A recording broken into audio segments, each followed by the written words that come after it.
Kasus kekerasan dalam rumah tangga alias KDRT yang menimpa Putri Balkis masih terus bergulir hingga kasusnya ditangani Polda Metro Jaya. Balkis yang sudah ditetapkan statusnya sebagai tersangka, belakangan ditangguhkan pihak Polres Depok, Jawa Barat, menyusul kasus ini jadi viral di tengah masyarakat. Sementara suami Balkis inisial BB yang juga melaporkan Balkis atas tuduhan KDRT masih berada di rumah sakit. Pihak kepolisian menduga ada pertengkaran hebat hingga pasangan yang sudah dikaruniai 3 anak ini bertengkar hebat hingga terjadi aksi saling melukai. Namun Balkis tak terima jika ia ditetapkan sebagai tersangka. Bahkan sempat menjalani masa penahanan oleh Polres Depok. Balkis dan keluarganya akhirnya berinisiatif meminta bantuan pengacara kondang Hotman Paris Hutapea. Kamis lalu Balkis bahkan sudah datang bertemu langsung seraya mencurahkan semua kronologi dan tindak kekerasan yang kerap ia terima dari sang suami. 26 Februari jam 1 malam. Terus dia dijadikan tersangka kapan? Baru 9 April, sesudah hampir mendekati 2 bulan, tersangka. Artinya sekitar hampir 2 minggu sesudah ibu laporin. Ibu ditahan mulai kapan? Pada saat saya BAP tersangka. Itu BAP pertama, BAP kedua. Jadi istilahnya baru BAP pertama lah. Jadi tersangka, langsung ditahan. Bapak Kapolri, Bapak Kapolda Metro Jaya, hari ini, tanggal berapa hari ini? Tanggal 1 Juni, seorang korban KDRT, diduga korban KDRT Ibu Putri Balkis, datang ke Kopi Joni, ke Hotman 911, berjuang atas dugaan perlakuan terhadap dirinya, di mana dia semula adalah korban, tapi langsung ditahan di Polres Depok. Dan sekarang kasusnya sudah dilimpahkan, ditarik oleh Polda Metro Jaya. Dalam kesempatan ini,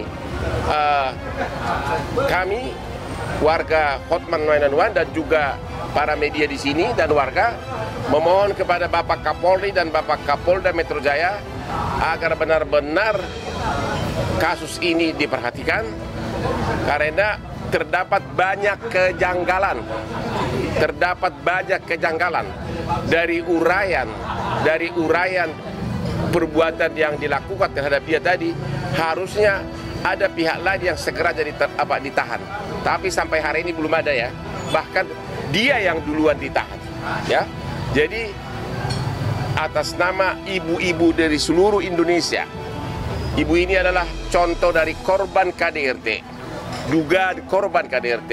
Mohon benar-benar kasus ini diatensi, dan apabila sudah memenuhi bukti, agar segera ditahan orang yang diduga pelakunya.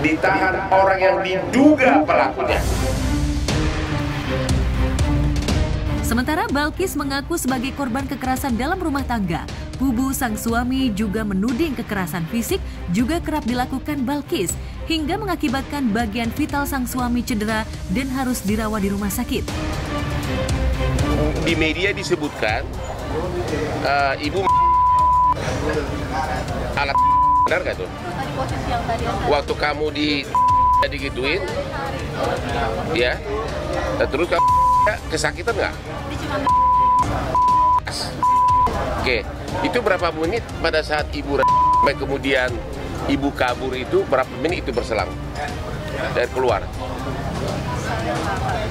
Kira-kira pas setengah jam? Sekitar setengah jam. Dan waktu itu dia masih kesakitan nggak?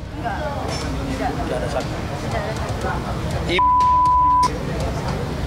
dari masih pakai itu gimana? Masih pakai? Gue coba nggak bisa sakit. Enggak, ini praktek benar. Masih pakai ya. Jadi ibu pakai celana apa? Celana pendek. Jadi ibu dalam keadaan terbuka itu kan? Bagaimana mungkin luka kalau hernia penyebabnya apa ya? Enggak, hernia penyebabnya apa? Bisa dari dia sering mengangkat berat dulunya, karena kan dia memang olahraga seperti bela diri. Terus bisa juga karena yang saya dapat info dari dokter. Karena ini perbuatan berulang, kami tambahkan pasal 64 KUHP atau Vorgesetz Handling perbuatan berlanjut. Apabila ini benar dan kita temukan, maka ancaman hukumannya terhadap sang suami ini bisa bertambah sepertiga. Kami sudah menyiapkan tim kedokteran dan juga psikolog. Artinya tim kedokteran ini untuk mempelajari lagi luka-luka daripada korban, termasuk tersangka sang suami ini. Apakah lukanya ini merupakan akibat langsung dari perbuatan yang dilakukan oleh sang istri.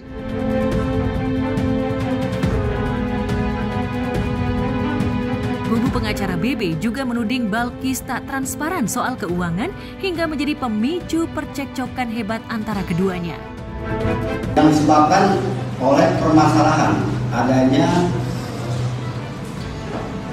ketidakterbukaan masalah keuangan.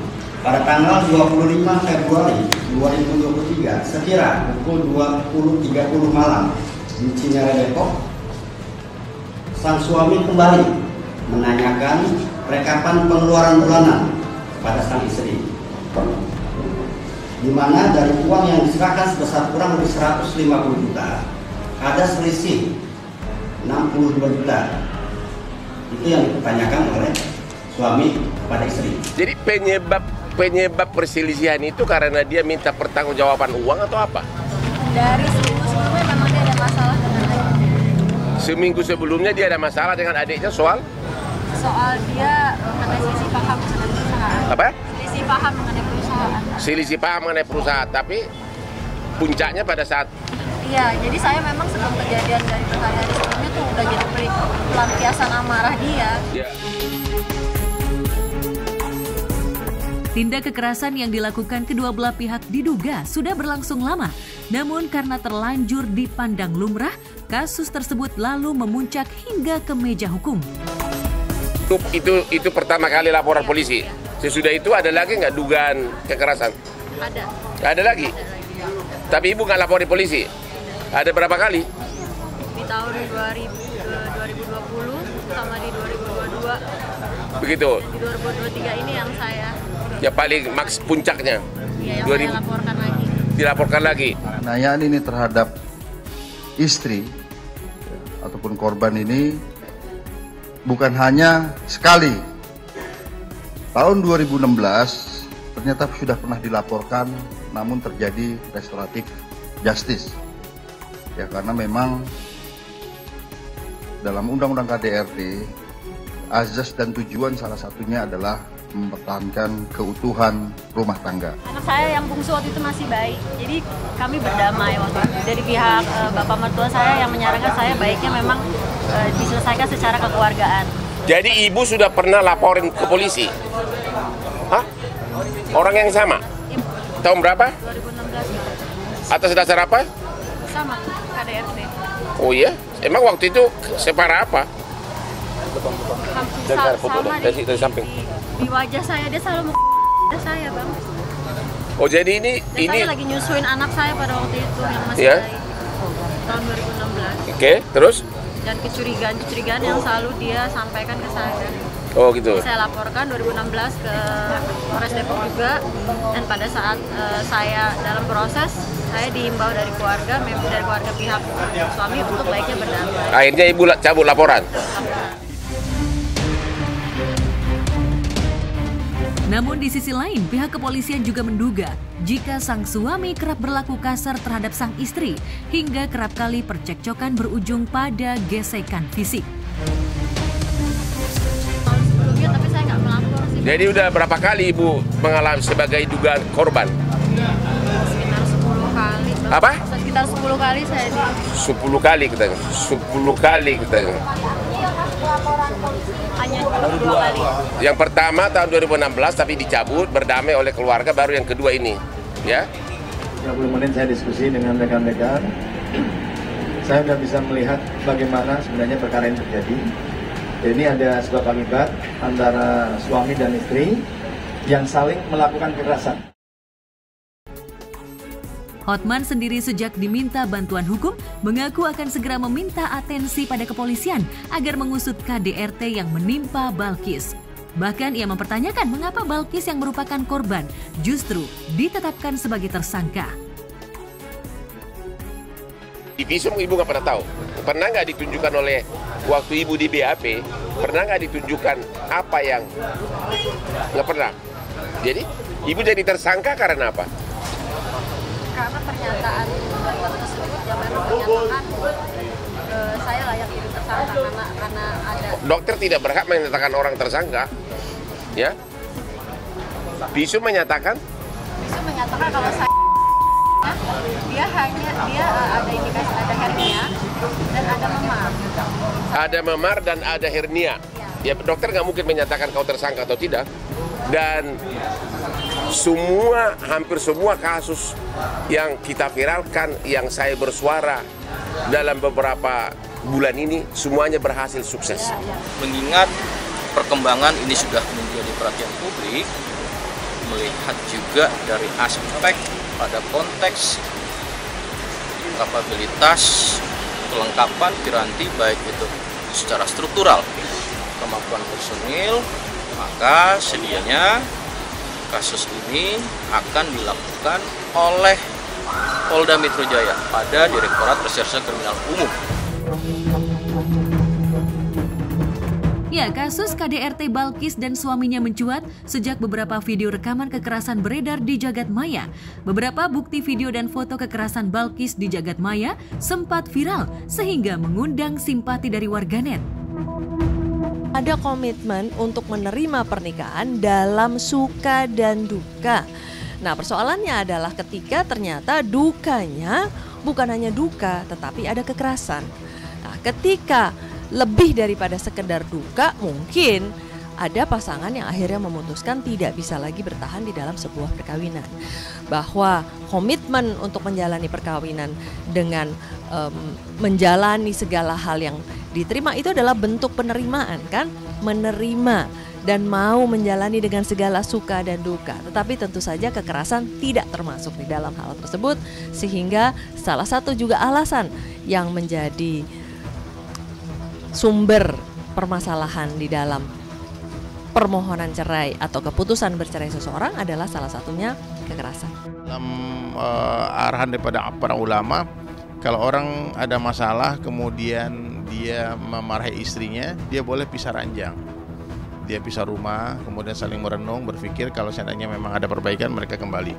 Kalau enggak boleh jatuhkan satu talak. Dan setelah talak itu dijatuhkan ada kesempatan rata-rata kata guruku 40 hari untuk saling merenung. Nah, setelah itu kalau ada keputusan untuk balik lagi. Kalau enggak ya berarti berpisah.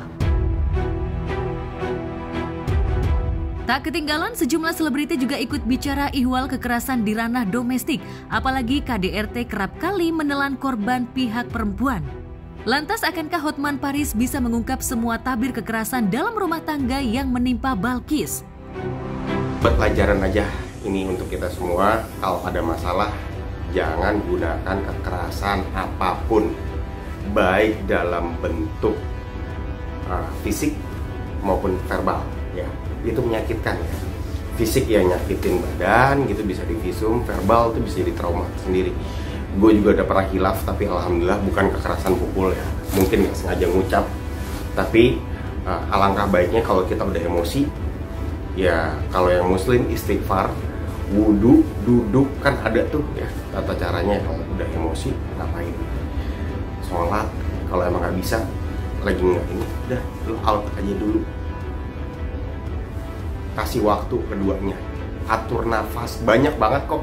Kita coba cari di YouTube, di Google, di sosial media bagaimana cara menenangkan diri ketika kita lagi emosi. Jangan sampai ke tahap menyakiti verbal maupun fisik. Tapi kita milih yang benar-benar dalam hak asasi manusia, dan kita selalu viralkan dengan tetap menjaga nama baik orang, dan boleh dikatakan 95% berhasil. Artinya terima kasih kepada Bapak Kapolri dan Bapak para Kapolda yang setelah kita viralkan itu mendapat perhatian serius. Ya, contoh kasus supir Gucci di mana bisnya jatuh, sesudah kita viralkan tahanan luar, penangguhan penahanan, kemudian berbagai kasus deh. Ya, jadi jadi memang tetap berlaku no viral, no justice.